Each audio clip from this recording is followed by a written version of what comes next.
우리 3월 18일 수요일 예배 하나님 앞에 드리겠습니다. 사도신경으로 신앙고백 드리겠습니다. 나는 전능하신 아버지 하나님 천지의 창조주를 믿습니다. 나는 그의 유일하신 아들 우리 주 예수 그리스도를 믿습니다. 그는 성령으로 잉태되어 동정녀 마리아에게서 나시고 본디오 빌라도에게 고난을 받아 십자가에 못 박혀 죽으시고 장사된 지 사흘 만에 죽은 자 가운데서 다시 살아나셨으며 하늘에 오르시어 전능하신 아버지 하나님 우편에 앉아 계시다가 거기로부터 살아있는 자와 죽은 자를 심판하러 오십니다.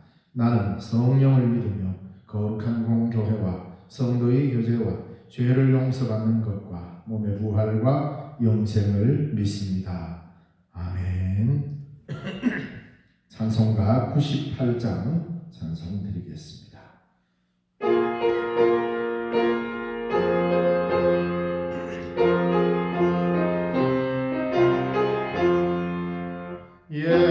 예수님 오소서 임마누엘 우리 주 이곳에 오셔서 기도 들어주소서. 능하신 주께서 크신 일을 행하사 간구하는 우리의 기도를 들어주소서. 예수님 오소서 임마누엘 우리 주 보좌를 떠나서 사람 몸을 입었네. 높은 자 낮추고 비천한 자 높였네. 만민 위에 오셔서 사슬을 풀어주소서.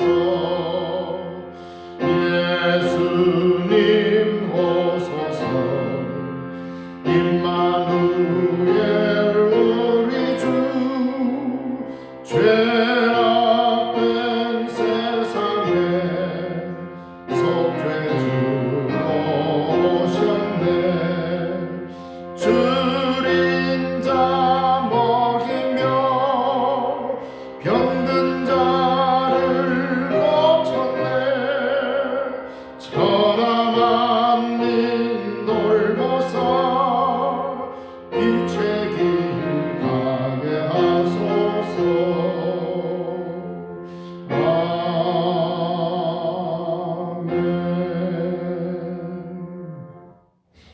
기도드리겠습니다. 사랑과 은혜가 풍성하신 아버지 하나님, 은혜를 감사합니다.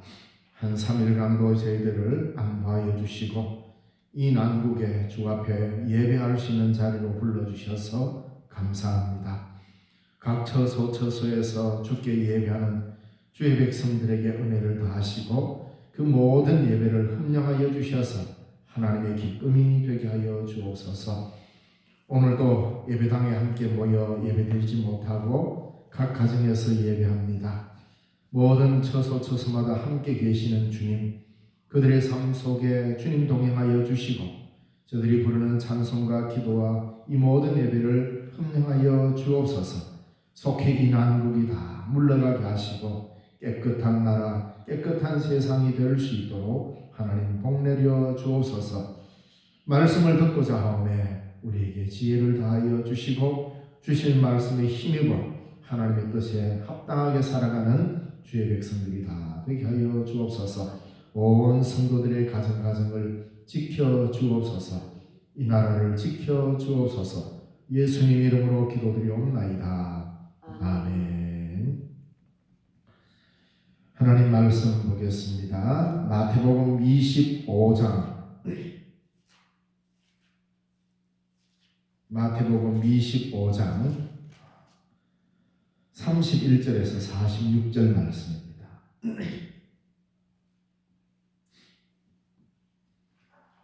마태복음 25장 31절에서 46절 말씀, 신약성경 44쪽입니다. 봉독해 드리겠습니다. 인자가 자기 영광으로 모든 천사와 함께 올 때에 자기 영광의 보좌에 앉으리니 모든 민족을 그 앞에 모으고 각각 구분하기를 목자가 양과 염소를 구분하는 것 같이 하여 양은 그 오른편에 염소는 왼편에 두리라. 그때 임금이 그 오른편에 있는 자들에게 이르시되 내 아버지께 복받을 자들이여 나와 창세로부터 너희를 위하여 예비된 나라를 상속받으라. 내가 줄일 때에 너희가 먹을 것을 주었고 목마를 때 마시게 하였고 나그네 되었을 때에 영접하였고 헐벗었을 때에 옷을 입혔고 병들었을 때에 돌보았고 옥에 갇혔을 때에 와서 보았느니라. 이에 의인들이 대답하여 이르되 주여 우리가 어느 때에 주께서 줄이신 것을 보고 음식을 대접하였으며 목마르신 것을 보고 마시게 하였나이까. 어느 때에 나그네 되신 것을 보고 영접하였으며 헐벗으신 것을 보고 옷 입혔나이까. 어느 때에 병드신 것이나 옥에 갇히신 것을 보고 가서 배웠나이까 하리니 임금이 대답하여 이르시되 내가 진실로 너희에게 이르노니 너희가 여기 내 형제 중에 지극히 작은 자 하나에게 한 것이 곧 내게 한 것이니라 하시고 또 왼편에 있는 자들에게 이르시되 저주를 받을 자들아 나를 떠나 마귀와 그 사자들을 위하여 예비된 영원한 불에 들어가라. 내가 줄일 때에 너희가 먹을 것을 주지 아니하였고 목마를 때에 마시게 하지 아니하였고 나그네 되었을 때에 영접하지 아니하였고 헐벗었을 때에 옷 입히지 아니하였고 병들었을 때와 옥에 갇혔을 때에 돌보지 아니하였느니라 하시니 그들도 대답하여 이르되 주여 우리가 어느 때에 주께서 줄이신 것이나 목마르신 것이나 나그네 되신 것이나 헐벗으신 것이나 병드신 것이나 옥에 갇히신 것을 보고 공양하지 아니하더이까. 이에 임금이 대답하여 이르시되 내가 진실로 너희에게 이르노니 이 지극히 작은 자 하나에게 하지 아니한 것이 곧 내게 하지 아니한 것이니라 하시니 그들은 영벌에 의인은 영생에 들어가리라 하시니라. 아멘.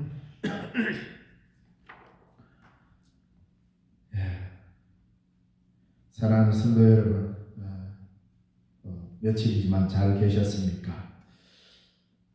영상으로 또 이렇게 가정에서 예배 드리시는 분들, 제가 바라기는 이게 이제 편해지고 습관이 되면 안 됩니다. 가정에서 예배 드릴수록 교회에서 드리는 이 예배당에서 함께 모여 예배 드리는 이 예배를 사모하고 속히 함께 모여 드리는 공동의 예배를 들을 수 있기를 기도해야 할 것입니다. 지금 코로나19로 인해서 사회적 거리두기를 실천하고 있습니다. 그러다 보니 문제는 취약계층들이나 또 우리가 다가가기 어려운 이런 사람들에게 있어서 고충이 이만저만이 아닙니다.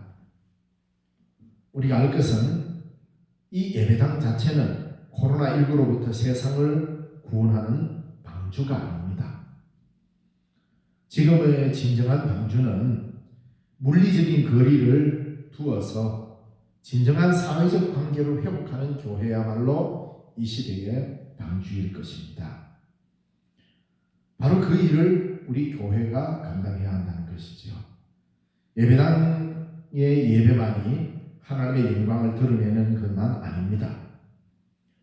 이미 몇 주 전에 우리가 함께 모여 드리는 예배를 잠시 쉰다고 하면서 말씀을 드렸습니다만 그리스도인의 가장 큰 권리는 어떤 일이 있어도 예배를 드릴 권리입니다. 그러므로 우리가 드리는 예배를 세상의 그 어떤 권력으로도 예배를 드리지 못하게 할 수는 없습니다. 왜냐하면 그리스도인에게 있어서 가장 큰 권리요 가장 소중한 권리는 예배를 드릴 권리입니다. 총칼로 위협해도 목숨을 걸고 지켜야 할 것이 예배입니다. 그만큼 예배는 그리스도인에게 있어서 가장 소중한 신앙 행위인 것은 틀림이 없습니다. 그래서 예배는 나에게 있어서 하나님 앞에 해야 될 뚜렷한 가장 중요한 의무이기도 합니다. 그런가 하면 반대로 세상 앞에서는 내가 하나님 앞에 드릴 예배는 권리이기도 합니다. 그러므로 예배는 권리인 동시에 의무인 것입니다. 이런 가장 소중한 공적 예배의 권리를 잠시 내려놓고 가정 예배를 드리면서 하나님의 생명 살림에 동참한다면 이것이야말로 성경의 큰 뜻을 따르는 참 그리스도인의 행동일 것입니다. 지금 우리 신령중앙교 교회 여러분, 지금 여러분이 예배 드린다고 하는 이 가장 큰 기독교인으로서의 권리를 세상의 생명 살림을 위해서 잠시 내려놓았습니다. 이것이 바로 하나님이 사랑하신 이 세상을 향한 우리의 사랑의 표현이요, 우리 믿음의 표현인 것입니다. 그래서 참 귀한 것입니다. 지금 우리는 신앙의 핍박을 받고 있는 것이 아닙니다. 우리는 오해하면 안 됩니다. 나라가 어렵고 지금 나라가 위기 상황에 있습니다. 이럴 때에 잠시 예배를 쉬는 것, 이런 것들을 우리는 신앙적 핍박으로 받아들이면 안 됩니다. 신앙의 핍박과 우리가 예배를 쉬면서 세상을 살리려고 하는 이 일은 전혀 다른 이야기라는 것입니다. 우리 교회가 하는 행동이 만약에 사회를 병들게 할 위험이 있다면, 그래서 이웃으로부터 조금만 쉬어달라고 전부든 이웃이든 우리에게 요구를 한다면 우리는 겸허히 듣고 어떻게 하면 이 세상을 살릴 것인가를 생각해 봐야 합니다. 우리가 행하는 권리로서의 예배가 오히려 세상을 향하여서 칼날이 되어 있는 상황이라면 우리는 그 칼날을 잠시 내려놓고 무엇을 하는 것이 하나님의 긍휼에 동참하는 것인지를 살필 줄 알아야 이 위기의 상황이 끝난 뒤에 교회가 세상을 향하여 복음의 진리를 선포할 때 이 세상은 그것을 인정하게 될 것입니다. 한국교회는 많은 장점을 가지고 있었습니다. 나라와 민족의 아픔에 정말로 힘있게 동참해 왔습니다. 일제강점기 때 가장 앞장서서 독립운동의 요람이 되었던 것이 교회였습니다. 6.25 전쟁 당시 공산당에 의해서 가장 핍박을 받았을 때도 굴하지 않고 교회를 지켜냈습니다. 지금도 한국교회는 그 저력을 갖고 있다고 믿습니다. 그러나 이 저력이 조금 엉뚱하게도 지금은 자신의 권리만 주장하는 편협한 모습을 띠고 있는 교회들이 종종 보여서 염려가 됩니다. 생명 사랑의 가장 원초적인 예의를 지키지 못해서 세상으로부터 잔인한 교회라고, 우리가 두려워할 때 너희들이 무슨 짓을 했는지 아느냐고 이웃들로부터 지탄받는다면 우리가 말하는 생명의 구원은 허황된 구호에 불과할 것입니다. 다시 한 번 더 말씀드립니다. 세상이 교회를 위해 존재하는 것이 아니고 교회가 세상을 위해 존재한다는 것입니다. 교회가 교회 자체만의 존재로 전락할 때 교회는 가장 타락한 모습으로 세상을 어렵게 만들었던 것이 2000년 기독교 역사의 모습이었습니다.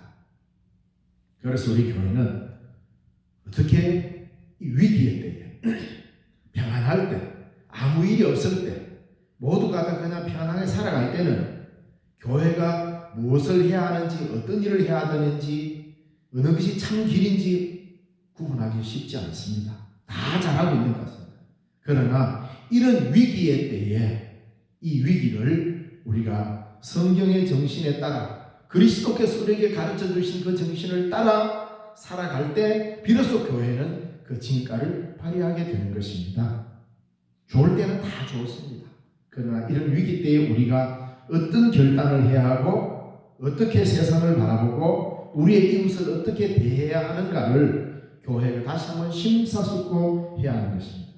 그래서 오늘 읽어보면 마태복음 25장 31절에서 46절의 이 말씀은 우리가 흔히 말하는 양과 염소의 심판, 즉 최후 심판의 비유라고도 말합니다.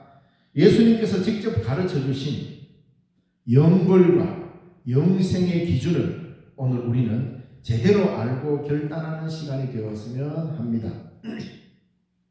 앞에서 말씀드린 대로 오늘 이 어려울 때에 우리 교회는 예수님과 동일시해야 될 대상이 누구인지, 어떻게 해야 최후 심판의 날 우리는 영생으로 들어가리라 라는 예수님의 이 말씀을 들을 수 있을지 오늘 이 본문에서 구체적으로 말씀해 주고 있습니다. 오늘 이 본문은 복음서 가운데에서 예수님께서 말씀하시는 최후 심판에 관한 유일한 내용입니다. 매우 중요한 내용입니다. 모든 민족, 즉 모든 사람이 예수님의 이 마지막 심판 앞에 서야 한다고 엄중히 경고하고 있습니다. 사람은 예수님에 대하여 어떤 믿음을 가지고 있는가에 따라 심판을 받게 될 것입니다. 그런데 이 믿음은 예수님을 알고 예수님과 더불어 헌신하는 데 있는 것입니다. 그런데 예수님은 어디 계십니까?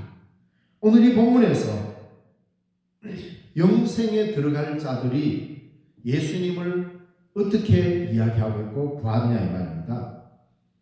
예수님께서는 재력과 권력에 기초한 사회로부터 소외당하고 가난하고 억압당하는 사람들과 자신을 동일시하셨습니다.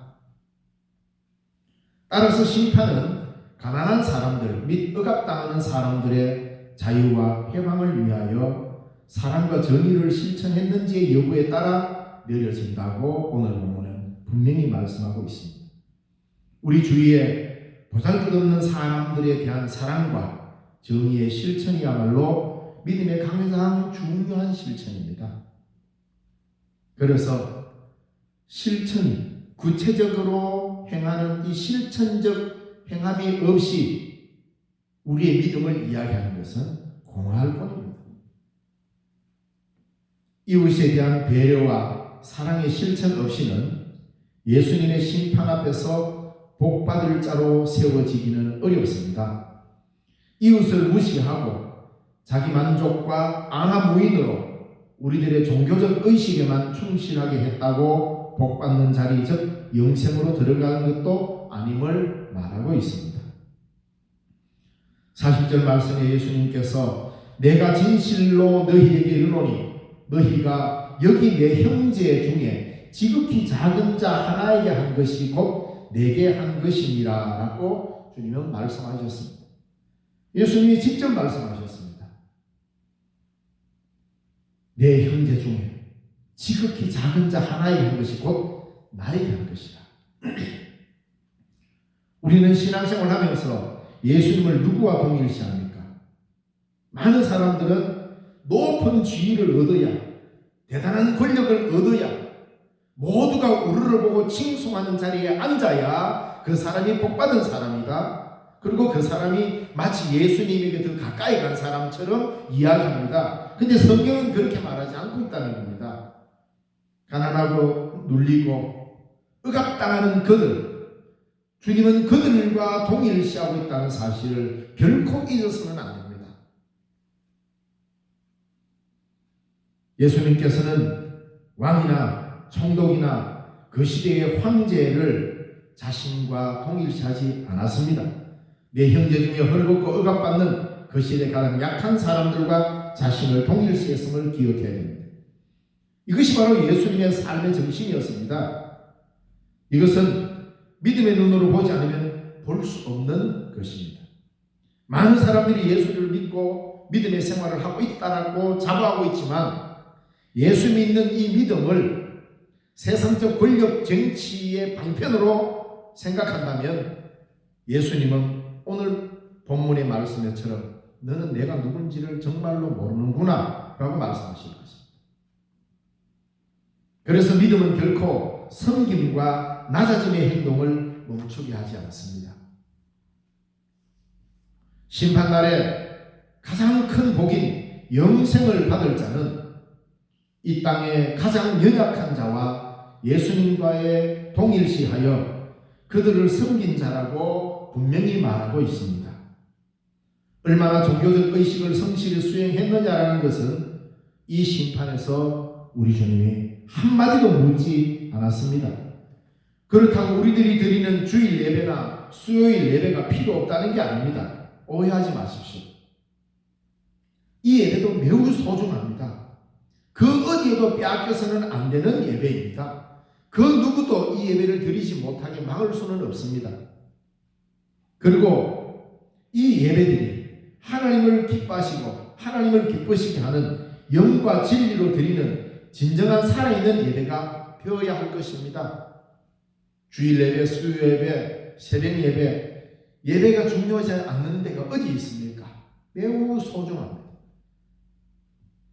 그러나 우리가 드리는 주일 예배나 수요일 예배나 새벽 예배나 구역 예배나 그 모든 예배가 하나님 앞에 산제사, 즉 자기 영광의 보좌에 앉으신 그분께 드리는 참 예배가 되려면 우리는 반드시 이 땅의 연약한 이웃과 자신을 동일시하시는 예수 그리스도의 길을 걸어가야만 하는 겁니다.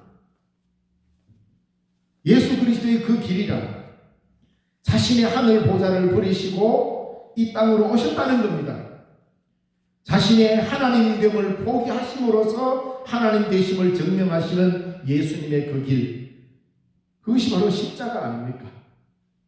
우리가 십자가를 짓다는 것은 종교적 의식적 행위를 한다는 게 아닙니다. 나무로 십자가를 만들어서 그걸 지고 가야, 그런 어떤 형식을 해야 내가 십자가 지는 게 아니라 얼마나 가기 힘듭니까?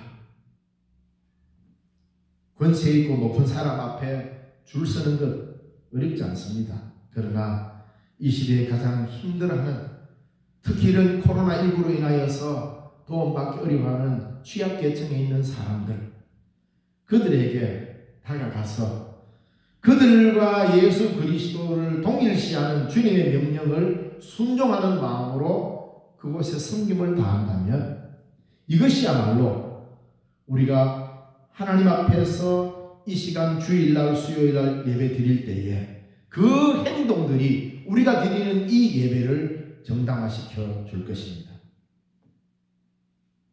아무쪼록 힘든 시대를 보내고 있습니다.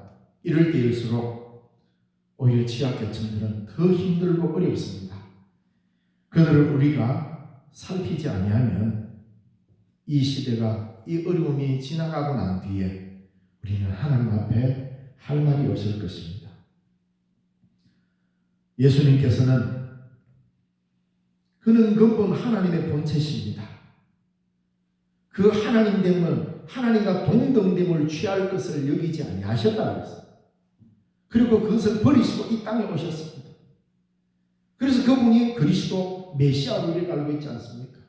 예수님이 우리의 구원자 되심은 그가 하나님됨을 포기하고 인간과 같이 되셨으므로 우리는 그를 메시아라고 부릅니다.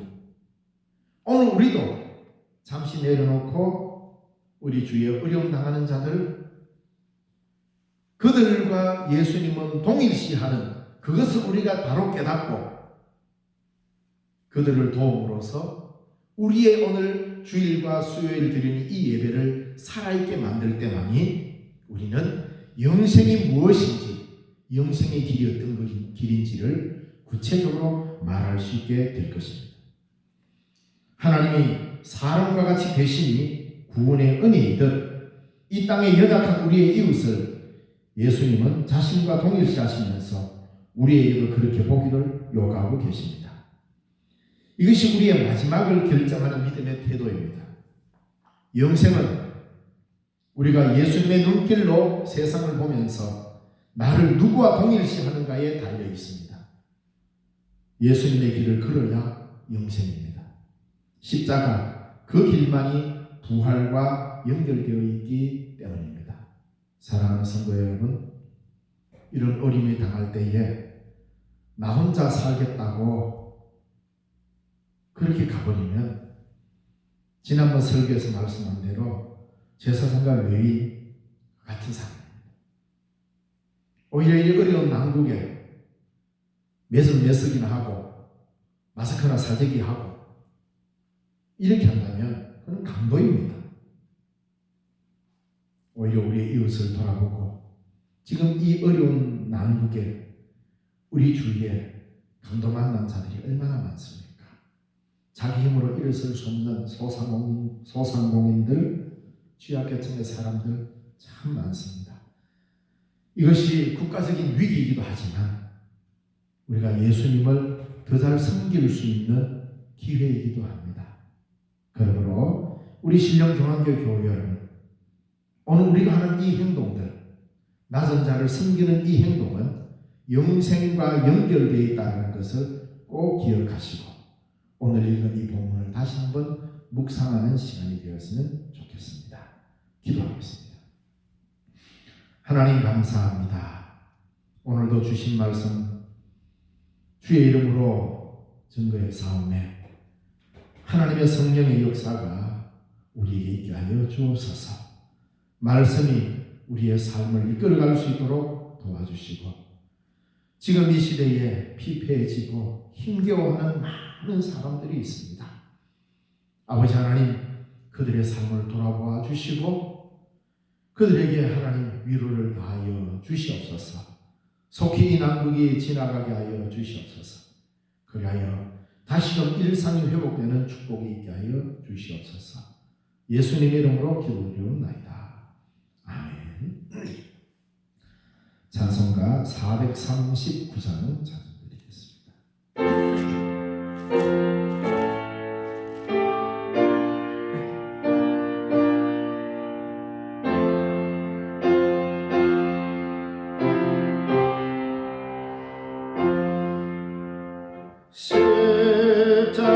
십자가로 가까이 나를 이끄시고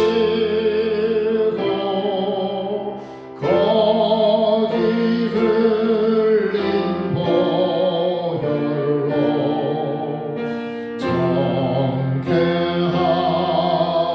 정케하옵소서.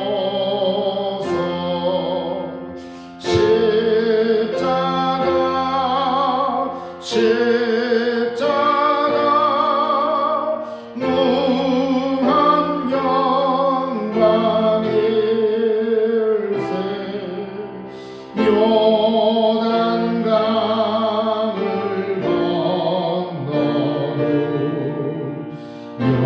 영원한 시온네.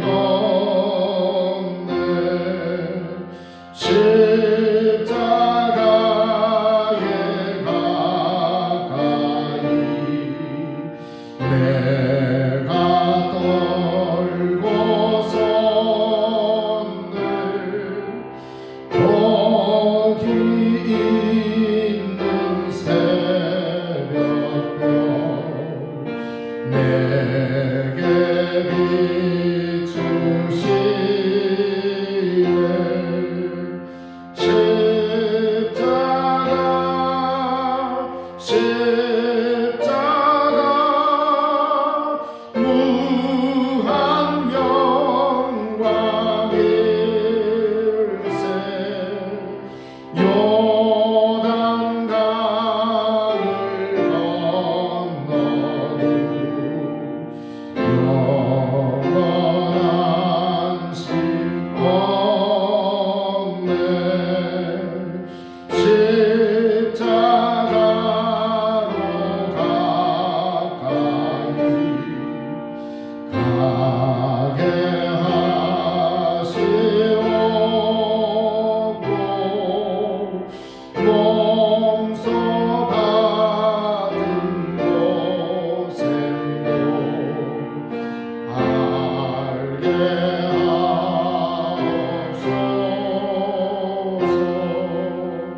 예수 그리스도의 격하신 은혜와 하나님 아버지의 지극하신 사랑과 성령님의 위로 교통 충만 하나 되게 하시는 그 은혜가 오늘도 함께 모여 예배드리는 것을 사모하며 가정에서 주의 길을 걸으며 참된 예배 회복을 위하여 힘쓰고 위해서 하나님 나라 영생에 들어가기로 작정하는 주의 사랑하는 백성들 머리머리 위에 이 나라와 이 민족 위에 한국교회 위에 이제로부터 영원까지 항상 함께 계시옵기를 간절히 축원하옵나이다.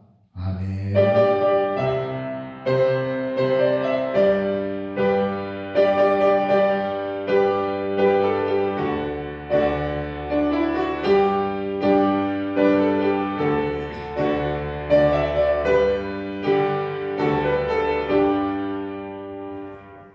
예배 모두 마쳤습니다. 평안한 하루 되시기 바랍니다. 감사합니다.